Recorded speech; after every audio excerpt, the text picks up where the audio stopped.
Richard Allen is an American hero. He was a pioneer, and he blazed a trail for future generations to follow. He was the first African-American leader to lead through nonviolence. Richard Allen was born in 1760, a slave to Benjamin Chew of Philadelphia.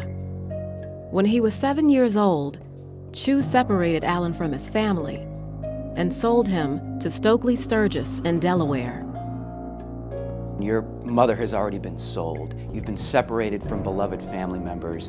You're working long, grueling days. You look around you and all you see is slavery and bondage and hardship. At age 17, he joined the Methodist Society, which met in the woods around the Sturgis farm. That was really the foundational moment in his life when he meets these Methodist ministers who are, going through Delaware and preaching the gospel, and his life is converted. He's literally changed. The explanation of scriptures helped inform his understanding of who he was as a man. God certainly didn't make him to be bound. When he was 26, Allen and his brother purchased their freedom, agreeing to pay $2,000 over 5 years. Allen traveled, first to Radnor, and then to Philadelphia, where he became the early morning preacher at St. George's United Methodist Church. The Methodist Church was still very equal in the way that it treated everyone. It was not uncommon to find a black slave, for example, preaching to white slave owners. His presence and message brought in many new members. As Allen's following grew, white church leaders began segregating African Americans in the balcony during services. He marches to the pews that he thinks he belongs in, and one of the white leaders starts walking down the aisle to where Absalom Jones, the senior member of the black community, is praying on his knees, and he says, "Get up, get up. You go to the back of the church. You don't belong here." And Allen is watching this from the side. If he tells Absalom Jones to get up, and white parishioners don't stop him, we leave. If he tells Absalom Jones to get up and white parishioners say, "Sit down, he's equal," we stay.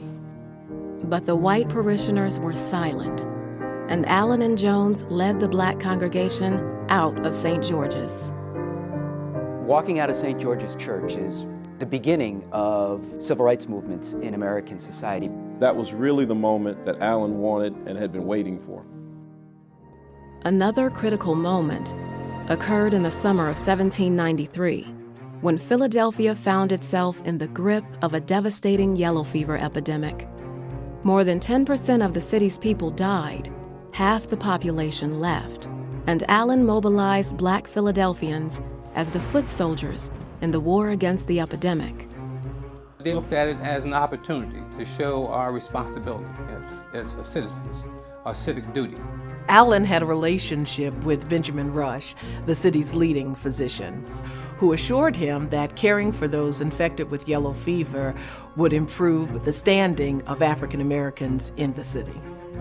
Once the fever passed, publisher Matthew Carey printed his account of the yellow fever outbreak. He charged black Philadelphians with theft and extortion. Allen and Absalom Jones were outraged, and they went on the offense, printing a detailed rebuttal to Carey's account. They put together the first copywritten book by African Americans in this country.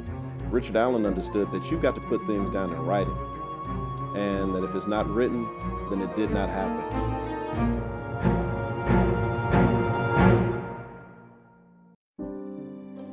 A year after the fever nearly destroyed Philadelphia, Allen opened the doors of his own church at 6th and Lombard Streets, the Bethel Church.